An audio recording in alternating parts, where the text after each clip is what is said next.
ले जी, जो सिग्नेचर थे वो हमारे जो सदर साहब हैं पुर्तगाल के, नेशनैलिटी लॉ के ऊपर उन्होंने सिग्नेचर कर दिए हैं।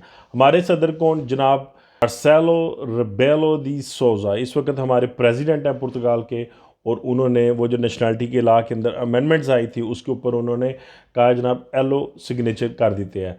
अब उसमें कुछ चीज़ें हैं जो कपल ऑफ डेज़ के अंदर डेफिनेटली क्लियर होंगी, लेकिन हम उस डेज़ के आने से पहले कुछ हम अपनी असेसमेंट करते हैं कि ये जो नेशनैलिटी का लॉ अब अप्रूव हुआ है उसके बारे में क्या पॉसिबिलिटीज़ हैं।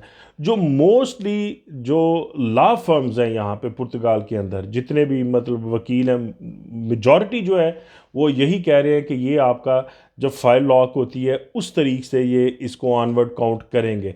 लेकिन जब इस लॉ के अंदर जो अमेंडमेंट्स के लिए जब ये सेंड किया गया इमिग्रेंट्स के लिए ख़ास तौर पे, उसमें था पदीदो दी रेजिडेंसिया।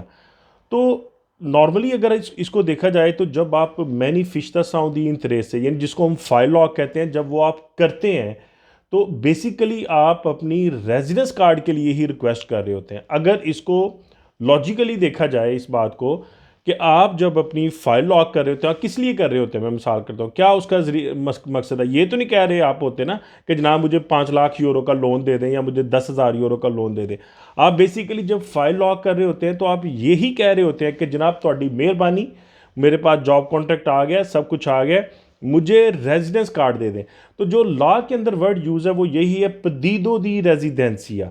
तो अब इसमें दो चीज़ें हैं जो हमें शायद फेस करनी पड़े, दोनों के लिए आपको तैयार रहना चाहिए। पहला पॉइंट तो ये है कि आप सब लोग ये ख्वाहिश करें कि ये जो लॉ है इसी चीज़ के ऊपर टिके कि जब आप फाइल लॉक करें, जब आप मैनिफिस्टा साउदी इंटरेस्ट से जमा कराएं, वहाँ से ऑनवर्ड लेके ये लॉ जो है ये आपका टाइम काउंट करे आपका टूवर्ड्स योर नेशनैलिटी। उसके अंदर डेफिनेटली उन्होंने लिखा हुआ है कि ये जब टाइम काउंट होगा तो ये डिपेंड ऑन कि जब आपको रेजिडेंसी अप्लाई की, जब आपको रेजिडेंसी दी जाएगी उसमें बहुत सारे फैक्टर्स आएंगे। अगर ये लॉ अप्रूव हो गया, इसी तरह हो गया, तो बहुत, फिर मैं समझता हूँ कि जो पहला कार्ड आपको मिलेगा उसमें अच्छी खासी सख्ती हुआ करेगी, एनालाइज बड़ा टाइट करके हुआ करेगा। लेकिन डेफिनेटली जो बंदे रियल जेन्युइन यहाँ पे मौजूद होते हैं उनके लिए तो बहुत सारा फ़ायदा है, और जो काम कर रहे होते हैं उनके लिए तो कोई मसला नहीं है। तो दो फैक्टर्स हैं। पहला फैक्टर यही कि जब फाइल लॉक से स्टार्ट हो तो वहाँ से इसको काउंट किया जाए, 5 साल काउंट किए जाए। दूसरा फैक्टर यह है कि जब आपका मैनिफिस्टा साउदी तरह से एक्सेप्ट हो जाए, एक्सेप्ट से मुराद ये है कि जिसको पहली ईमेल कहते हैं जो अब नहीं आती, आपको पता है कि जैसे एक्सेप्टेंस आता है तो आपके मैनिफिस्टा साउंड यानी सापा के पोर्टल के अंदर प्री शेड्यूल लिखा आ जाता है, यानी प्री एजेंडा मैन। तो जब प्री एजेंडा मैन तो लिखा आएगा तो उस डेट से ऑनवर्ड आपका टाइम, यानी दो फैक्टर्स हैं, यानी किसी भी जगह पे भी आप चले जाएं तो इमिग्रेंट को फ़ायदा ही फ़ायदा है। मैं ये क्यों बता रहा हूँ आपको कि फ़ायदा ही फ़ायदा है। देखें, जब आप पहला रेजिडेंस कार्ड अप्लाई कर रहे होते हैं ना, आपका टोटल फोकस ही रेजिडेंस कार्ड पे होता है, यार रेजिडेंस कार्ड मिल जाए, ये मसला ना हो जाए, वो मसला ना हो जाए। लेकिन आप यकीन करेंगे कि जब आप नेशनैलिटी के करीब पहुंचना शुरू होते हैं तो एक एक दिन पहाड़ की तरह आपके ऊपर आता है, और आप सोचते हैं कि यार काश यार ये 10 दिन पीछे आ जाए, 20 दिन पीछे आ जाए, महीना। तो अगर ये एक्सेप्टेंस से भी स्टार्ट होगा तो आप इसको भी बुरा ना जानिएगा। उसकी वजह सिर्फ ये है कि देखें, जब एक्सेप्ट होता है उसके बाद आपने अपॉइंटमेंट उठानी है, अपॉइंटमेंट उठाने के बाद आप अपॉइंटमेंट पे जाते हैं। बाज़ दफ़ा डॉक्यूमेंट्स का फाल्ट आ गया, बाज़ दफ़ा कोई और चक्कर पड़ गया, अंदर मसले मसाइल बढ़ गए, लोगों के कार्ड आपको पता है 6-6 महीने हो गए लोगों के कार्ड्स नहीं आ रहे। तो क्या होगा कि अगर उस एनालाइज के अंदर आपको कार्ड मिल जाता है ये सारे प्रोसेस के अंदर, तो वो जो जितना जिस वक्त आपकी फाइल एक्सेप्ट हुई है वहाँ से ऑनवर्ड लेके वो सारा टाइम आपका नेशनैलिटी के टाइम के अंदर काउंट होगा, जिसको हम कहते हैं मीटर चलना शुरू हो गया। तो मीटर चलना इंपॉर्टेंट है। वो आपका, अगर जैसे मैंने कहा फाइल लॉक की डेट से स्टार्ट होगा, समझिएगा इस बात को कि आप बेसिकली जब फाइल जमा करवाते हैं तो you are actually requesting for the residence card. तो यही वर्ड उस नेशनैलिटी के लॉ के अंदर मौजूद है।